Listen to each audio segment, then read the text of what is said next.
There's a problem and it's widespread.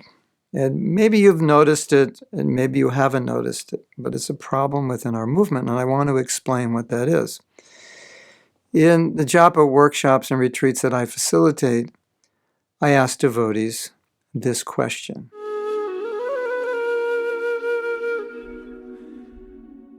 If your Japa could not get any better than it is right now, if this was the limit of it, in other words, 20, 30, 40 years from now, it could not get any better than it is now, than, let's say, for the last few months, the level of your chanting. If it couldn't get any better than that, would that be a problem for you? And 99.9% of the devotees say yes. Occasionally, and it's rare, someone will say no. Now, you might think, well, they're just being humble. We should be humble. We shouldn't think, well, my chanting is perfect and this is the way I would like to chant on my deathbed. But that's not what I meant.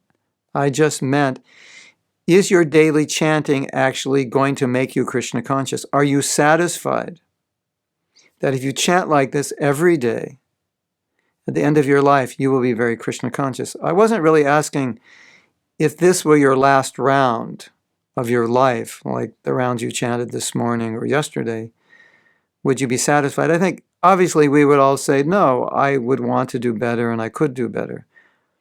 I'm just asking, are you satisfied with the quality of your chanting? Do you feel that this chanting is making you Krishna conscious? In some cases, devotees said, I don't feel it's making me Krishna conscious at all.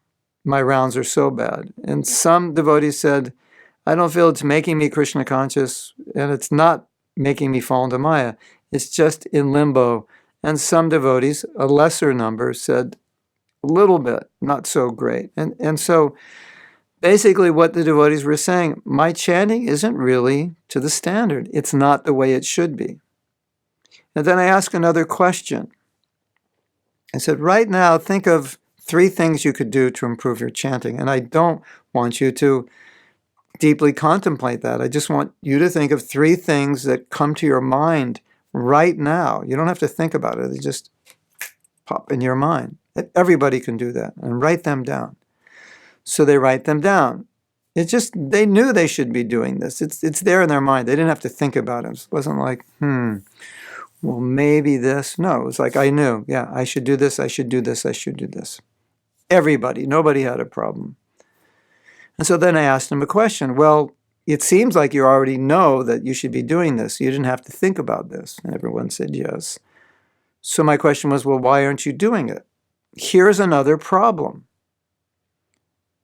We know what to do, and we're not doing it. So looking at this from let's say, a sociological, psychological perspective, it seems that what's happening is we are not putting or giving enough energy or putting enough attention on japa. Japa is just one of many things we do because we're not really satisfied with it, which means if you're not satisfied with something, you would think you would work on making it better, wouldn't you? I mean, isn't that what we normally do in our life when we're not satisfied with something? We improve it. We make it better. But devotees say that they go on year after year with their japa being kind of okay, mediocre. As long as it's okay, then I'm okay. But okay is really not okay. We shouldn't think that okay is okay.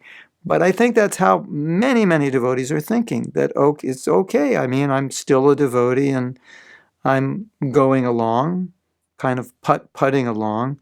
So I get my rounds done and they're okay. That's a problem. We know how to improve it and we don't do anything.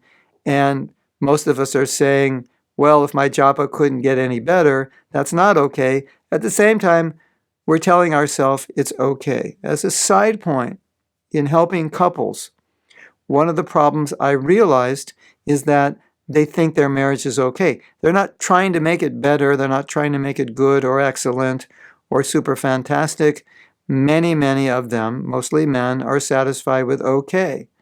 And as Prabhupada said, if you shoot for okay, you won't get okay. You'll always get less than what you shoot for. If you shoot for excellent, you'll probably get okay or good. But if you shoot for okay, you'll probably get bad. So if you're satisfied with okay japa, it probably means it's not good. So the point of this talk is to just help us reflect on this reality that most of us aren't satisfied with the quality of our japa. And we know how to make it better, and we're not doing anything about it, and we're just satisfied with okay. So, Prabhu's, Mataji's, don't be satisfied with okay, because the holy name is too valuable and it's too powerful to just be utilized on the level of okay. You can do much better than okay. Okay? You understand? You got it? Okay. Hare Krishna.